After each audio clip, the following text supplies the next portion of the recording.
당신이 찾던 무서운 이야기 코비의 TV.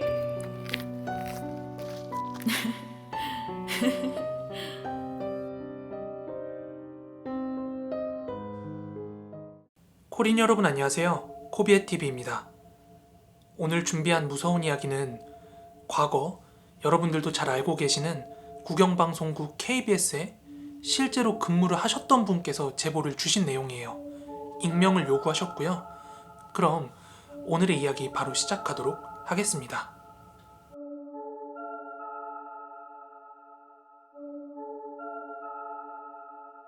저는 귀신과 같은 초자연적인 존재는 믿지 않았었습니다. 살면서 헛것을 본 적은 있었지만 귀신을 본 적은 없었습니다. 군 생활 동안에도 초속외담 이런 건 많이 들어봤지만 제게 이런 일은 진짜 처음이었습니다. 제가 40년 인생을 살면서 처음이자 마지막으로 귀신을 본 때인 것 같습니다. 이야기는 2010년경으로 거슬러 올라갑니다. 대학을 졸업하고 여러 해 동안 이런저런 아르바이트를 하면서 일자리를 찾고 있었습니다. 몇 년 동안 이력서만 잔뜩 집어넣고 또 면접 실패를 계속해서 반복하다 보니까 마지막으로 이번 한 번만 더 도전해보고 안 되면 저는 구직 활동을 포기하려고 생각을 하고 있었어요. 그러던 중 KBS 방송국에서 AP 로이터 외신 번역 작가를 구한다는 걸 인터넷에서 보고 지원을 하게 됐습니다. 다행히 영어 성적이 좋아서인지 면접이 끝나자마자 바로 출근하라는 대답을 들었습니다. 그런데 면접 도중 국제부 팀장이라는 기자와 또 다른 기자 하나가 저에게 물었습니다. 혹시 얼마나 일할 생각 가지고 지원한 거예요? 저는 한 2년 정도 일하고 싶습니다. 1년 정도만 잘 버텨줬으면 고맙겠습니다. 이러며 웃으며 말했던 기억이 납니다. 그런데 저는 번역 일을 해본 적은 단 한 번도 없다고 이렇게 이야기를 하자 그렇게까지 번역을 잘할 필요는 없어요. 어차피 초안만 쓰면 기사는 기자가 씁니다. 이러더군요. 그러고 나서 여기는 5조 3교대고요. 이틀은 낮에 출근하고 하루는 밤샘 그리고 이틀 쉬는 거예요. 많은 사람들이 이거 힘들어해서 그만둬요. 이렇게 설명해 주더라고요. 그치만 저도 이번이 마지막 구직 시도였기 때문에 아무리 힘들어도 최소 2년은 채우고 다른 곳에 경력직으로 이직을 할 생각이었어요. 저의 출근 첫날은 밤샘 근무였습니다. 저는 KBS 신관 1층 커피숍에서 뜨거운 커피를 마시다가 그대로 바지에 다 쏟아버렸는데요. 이게 뭔가 미래의 불운을 암시하는 징조였을까요? 지금 생각해보니 이런 징조를 보고도 집에 가지 않았던 게 참 후회가 됩니다.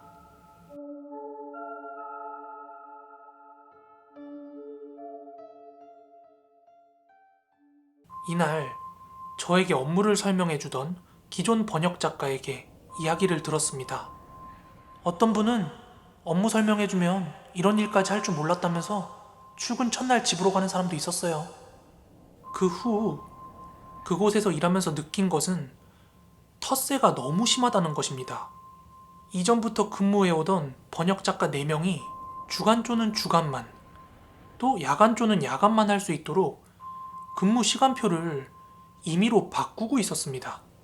그런데 이런 식으로 업무 일정을 변경하면 남은 한 조는 밤낮으로 일해야 한다는 단점이 있습니다. 교대조 작업의 어려움은 근무 시간대가 일정하지 않으면 시차 피로가 발생할 수 있다는 것입니다. 밤새 하루 일하고 이틀을 쉬어도 다음 낮 근무 때는 시차에 적응하지 못해서 생활이 불규칙해집니다. 그렇기 때문에 이전부터 근무해왔던 번역 작가들은 저를 곧 떠날 사람으로 인지를 했고 제가 사이좋게 지내려고 애써도 그들과 잘 지내기가 매우 어려웠습니다. 신체적인 어려움은 견딜 수 있었지만 텃세로부터 오는 그 육체적 어려움, 정신적 스트레스는 매우 컸습니다. 우리나라가 밤이면 외국은 업무 시간인 낮이기 때문에 밤샘 근무 시간에 가장 많은 외신 뉴스가 전송되고 또 바쁩니다. 그렇게 밤새 바쁘게 일을 하고 아침이 되면 다음 근무자가 와서는 일을 망쳐놓았다고 꾸짖습니다. 그 외에도 좀 불합리하게 느껴지는 업무가 좀 많았죠. 밤부터 새벽까지 보도본부에는 야근하는 기자와 저 둘밖에 없었습니다. 야근 기자들은 보통 4층 편집실에 가서 PD 수면실에 가서 자니까 저만 2층 보도본부와 편집실을 들락날락했죠.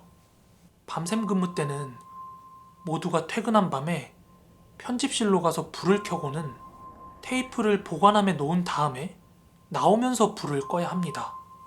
저는 늘 불을 끄고 돌아갈 때마다 왠지 모를 오싹함을 느꼈습니다. 시간이 지나자 저도 요령이 늘었고 밤샘 근무 중에는 다음 출근을 위해서 체력 관리를 하면서 시간이 날 때마다 짬짬이 계속 잠을 잤습니다.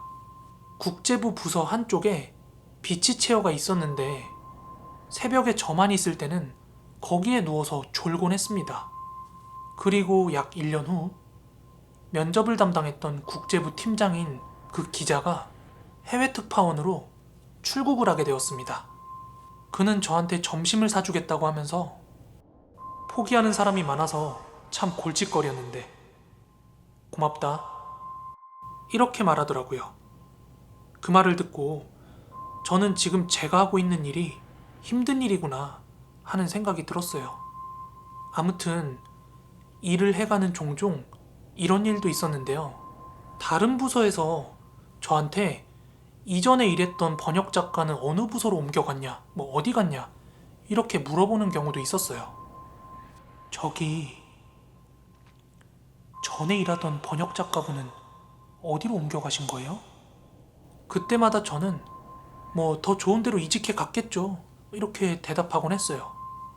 그리고 2012년에 어느 겨울날이었어요.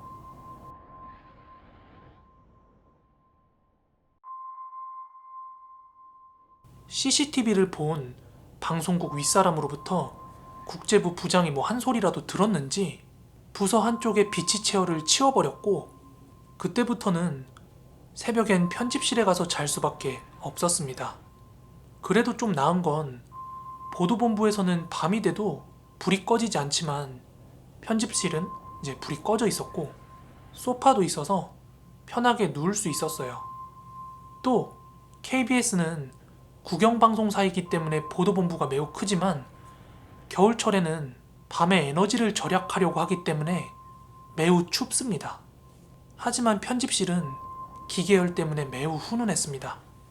그렇게 편집실에서 자던 첫날 새벽 2, 3시쯤이었을 거예요.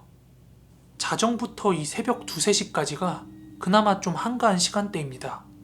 그래서 보통 그렇게 2, 3시까지 쉬다가 다시 작업에 복귀해서 새벽 4시나 5시까지 사무실에 쌓여있는 외신 입력을 끝마쳐야 합니다. 이게 늦으면 5시 출근 기자들이 아침 뉴스에 쓰지 못하기 때문이죠. 그래서 저는 휴대폰 알람을 맞춰놨었고 2, 3시경에 그 휴대폰 알람을 듣고 일어나서 휴대폰을 보면서 시간을 확인하고 그 편집실 벽에 걸린 시계도 함께 확인을 하고 있었어요. 근데 뭔가 낯설어요. 제 시야가. 편집실 천장에 단발머리 여자의 실루엣이 매달려 있는 거예요. 혹시 제가 잘못 보고 있는 건가 싶어서 휴대폰 불빛으로도 이렇게 비춰봤고 제가 지금 가위에 눌리고 있는 건지 팔과 다리를 움직여봤지만 그런 상태는 또 아니었습니다. 불을 켜고 싶어도 편집실 입구에 있는 철문 쪽에 그 전등 버튼들이 다 모여 있어서 불을 켤 수도 없는 상황이었어요. 그런데 제가 겁을 먹기 시작한 그 순간부터 단발머리의 여자는 천장에서부터 내려오는 끈에 목이 묶여서 조금씩 흔들리기 시작했어요.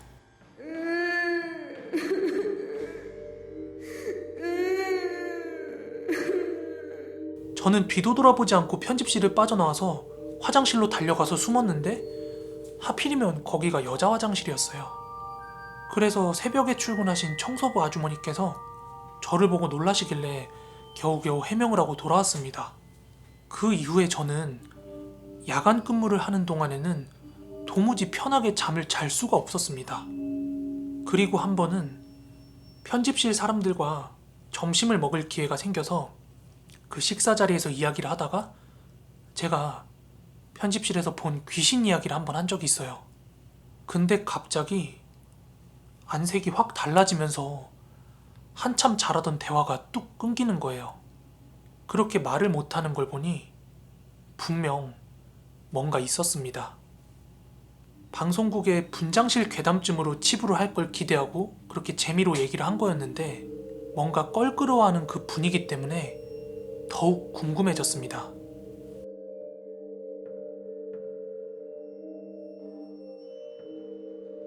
(2011년) 그러니까 제가 편집실에서 귀신을 보기 1년 전. 제가 앞서 말씀드린 대로 저랑 같은 일을 하시는 분들이랑은 그 텃세가 심해서 잘 어울리지 못했어요. 그래서 다른 부서 사람들이랑 좀 어울리고 했는데 2011년 당시에 저와 친하게 지낸 편집자가 하나 있었는데 여성 편집자와 싸우고는 다른 곳으로 이직을 갔어요. 때문에 저는 전화를 걸어서 뭐 어떻게 지내는지 뭐 이런 것 저런 거 궁금한 것들을 막 물어봤어요. 그리고 그로부터 들은 이야기는 다소 충격적이었습니다. 그게 나도 이거 오래전에 들은 얘긴데 전에 야근자가 불만 토로한다고 편집실에서 목을 매 숨졌다는 얘기를 나도 들은 적이 있어. 잘은 모르겠지만 아마 당신이랑 같은 업무인 번역 작가였던 걸로 기억을 해. 이렇게 말하더라고요. 또 그는 더 이상 거기랑 관계가 없으니까 이런 말씀 드리는 거예요. 라고 말했습니다. KBS는 매우 공적인 회사라서 그런 일이 있을 것 같지 않아 처음엔 믿지 않았는데 방송국의 역사는 길기 때문에 과거에도 그런 일이 있었을 것이고 직장 내 괴롭힘에 대한 원한을 품은 귀신이 있을 수도 있겠다라고 생각을 했습니다.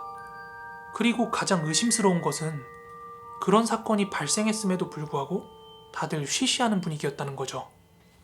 그 후에 저는 일에 대한 열정이 식었고 밤샘 근무를 하는 날이면 근무 전에 술을 마시고 약간 취해서 들어가는 날도 종종 발생했습니다.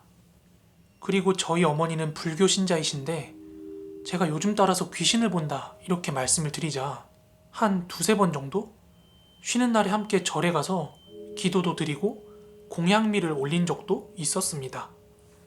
그리고 연초를 앞두고 국제부 부서의 기자들의 보직이 아주 크게 바뀌었습니다.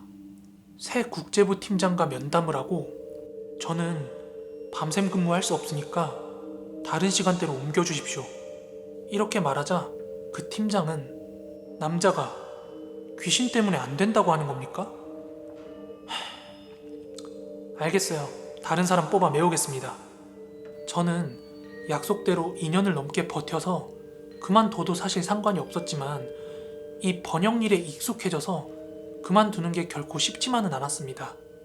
하지만 저는 2013년 초에 저의 마지막 양심을 지키기 위해 사직서를 제출했습니다. 밤샘 업무를 위해 술에 취해야 하는 저 자신을 양심이 허락할 수가 없었습니다. 제가 사직하는 날 회사에는 새 여성 번역 작가가 출근해 있었습니다. 여기까지 제가 귀신을 본 경험담이고요. 제가 사직한 지 한 달이 지난 2013년경 그 부서에서 큰 소동이 있었다고 들었습니다. 오늘 준비한 무서운 이야기는 여기까지고요. 재밌게 들으셨다면 구독하기, 좋아요 한 번씩만 꼭 좀 부탁드리겠습니다. 그럼 저는 내일 더 무서운 이야기로 찾아오도록 하겠습니다. 코린 여러분 모두 좋은 밤, 좋은 아침 되세요. 감사합니다.